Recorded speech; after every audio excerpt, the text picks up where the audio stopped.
Kongar hala peşimde. Geç olmadan onu ikna etmen lazım.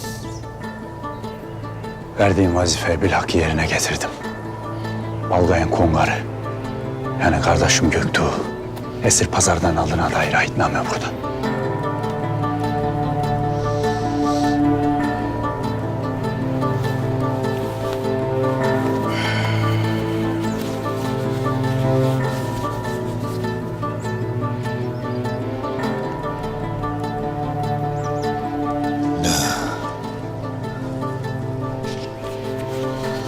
Balgay'ın gerçek yüzünü kardeşim Göktuğ da görecek.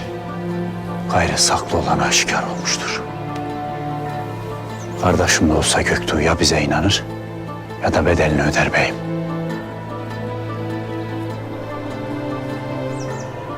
Hain bir kardeşe sahip olmaktansa mefta bir kardeşe sahip olmayı yeğlerim.